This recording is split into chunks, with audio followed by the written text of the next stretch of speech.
So many people think that they don't need therapy because they can just vent to their mom or their best friend or their barista who definitely didn't ask.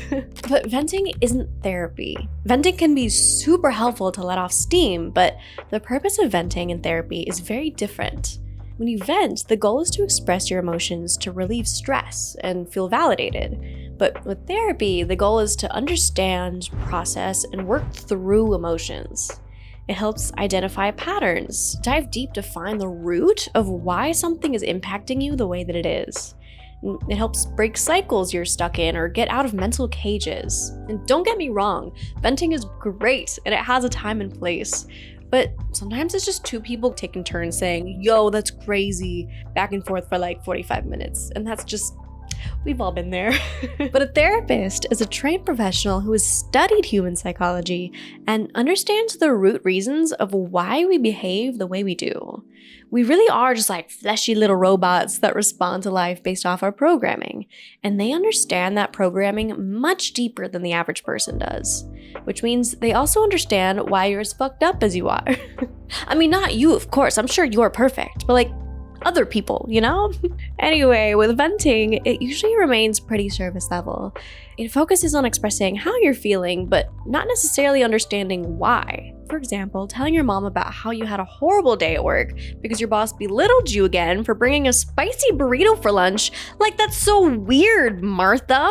You know what's really weird? The way she freaking breathes. But therapy goes deeper into why certain situations trigger you and how past experiences help shape your reactions. Not that that wasn't a valid situation to be annoyed about, but there's probably something deeper going on, and therapy can help you develop a healthier response. It can help teach you how to regulate your emotions through somatic experiencing, which is where you tune into the physical expressions of your emotions in your body, which can also help you regulate your nervous system. Very important, by the way. Emotions are just physical sensations in the body, and part of processing them is becoming in tune with those physical sensations and spending undistracted time just tuning into them. So unless you want to keep talking to your bestie about the spiral you're in because the guy you're seeing didn't add a lol to the end of his text, you probably want to go to therapy to figure out why you're having such a big reaction over a small thing. Because I've been there, I am not judging you, but there's an underlying reason that's causing it, which a therapist can help you unpack. Plus, with venting, there's always the risk that someone will gossip about you and spread your tea without your permission. There's no guarantee they'll respect your privacy. And even if the intention isn't to gossip necessarily, but maybe they're just sharing what you said with another family member with the intention to help you, but that ends up backfiring. But with therapy, there's strict confidentiality rules. They don't know anyone you know, and even if they do, they're a professional under contract to not talk about anything you said. Even if you run into them in public, they won't approach you first unless you break that ice. Your therapist legally can't tell anyone your business, but your bestie? They legally can't resist spilling your tea as if you're the star of the spiciest reality TV show. With venting, you also don't know what kind of response you'll get. Sometimes you'll get emotional support where they empathize with how you're feeling or give advice, whether that's solicited or not. But sometimes you can feel their judgment. Even if they're claiming they're totally not judging you, they still might be taking sides or minimizing your feelings or offer solutions that really aren't helpful. But a good therapist will always provide non-judgmental guidance. It's what they're trained to do, to remain impartial. And it doesn't matter if what you tell them makes you sound like someone who makes shitty life decisions. They don't judge. Your life decisions really don't impact your therapist because they're not in your day-to-day life, unlike your friends who'll get annoyed by your decisions. Your therapist has a bird's eye view where they understand that we're all just flawed humans doing the best we can with where we're at in life. Your therapist isn't going to judge you, even if you admit to stalking his Venmo transactions to see if he's still paying for his ex's Spotify. Meanwhile, your friend is going to be like, dude, and I thought you stalking her LinkedIn was going too far. I love stalking people on LinkedIn. It's the best. It's the best. Another issue with venting is that it can put a huge emotional burden on the people around you. Your friends or family might not always have the emotional capacity to listen, and constantly venting to one person can leave them feeling drained or even resentful. Even if it seems like they're up to the task, over time it can unintentionally harm your relationships, and they might even start distancing themselves from you without you realizing why. But a therapist is trained on how to handle this emotional weight without taking it on. They chose this profession because they have a large bandwidth for handling emotional processing. And your best friend loves you, but they also have a limit. At some point, they're just nodding while mentally deciding what they want to eat for lunch.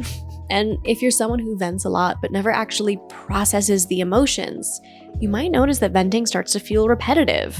You keep talking about the same types of issues over and over without resolution, which can actually reinforce that negativity and keep you stuck if you're not actually getting to the root of why this issue keeps coming up. But therapy helps you break cycles by exploring the depths of what's going on in your subconscious mind. So some examples of situations where therapy will help, where venting might not as much, are if you keep ruminating on an ex, even if logically you know the relationship wasn't good for you, or you're constantly feeling overwhelmed or anxious by life, and small inconveniences trigger a big emotional reaction. Or no matter how badly someone treats you, you struggle to leave or to set boundaries. Or if you struggle with self-worth and negative thought patterns, and you're constantly thinking that you're not good enough, no matter how much reassurance you get from others. Or if you notice a pattern of being attracted to emotionally unavailable, manipulative, or controlling partners. Or on the other end, you notice a pattern where you never fully emotionally invest in relationships, like you always keep someone at an arm's length away. Or if you avoid certain places, conversations, or experiences because they remind you of something painful from the past. Just to give you some ideas, but the list is endless, obviously. So, while venting can be helpful, it's not a replacement for therapy. And if you need therapy, that doesn't mean you're broken. It just means that you're ready to break patterns and build a healthier relationship with yourself. Everyone has something they're dealing with. So if you really want to get to the root of the issue, instead of perpetuating cycles, therapy is your best friend. But I also know that therapy isn't always accessible because it can be expensive.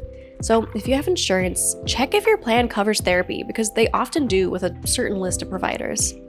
I used to have Kaiser, which is the biggest health insurance provider in California, and they act like they don't cover therapy until you really push for it, and then they will. So that's a tip for you. And of course, just because you find a therapist doesn't mean they'll be a good therapist, but like anything in life, sometimes you need to try out a few options before you find one that feels right. You can also look into sliding scale therapists, community mental health clinics, and there's even online workbooks that can help you work through certain issues on your own, which, speaking of, I made a free one all about how to heal your attachment style, which you can check out on my website linked below. Another free but controversial option for therapy is AI.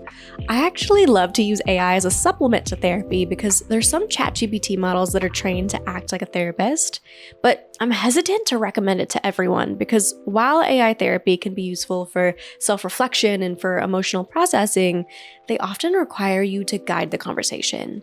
AI won't always challenge your thought patterns or guide you towards deeper insights. It mostly follows your lead. So unless you already know the right questions to ask, you might not get the breakthroughs that you need. It can even be biased and take your side in situations where you probably really shouldn't be hyped up, but it still could be worth looking into if this calls out to you. Just make sure that you ask it questions like, how do I get to the root of this issue? Or how do I heal from this? Ask it for journaling questions and then submit those responses and ask it to go deeper on what it thinks your most insightful answers are. And finally, remember that therapy takes time. Whatever concern you're unpacking probably has years or even decades of programming and life experiences all piled on top of each other, so it won't take a couple of sessions to undo all of that programming. So don't feel discouraged when you don't feel better immediately. Like exercising, it has a compounding effect. And no, it's not just the passing of time that's making you feel better either. If you break a bone and you never set it in a cast, it's never going to heal properly, no matter how much time passes by. But if you give it the proper treatment, the cast plus time is what makes it heal. Well, it's the same thing with your brain.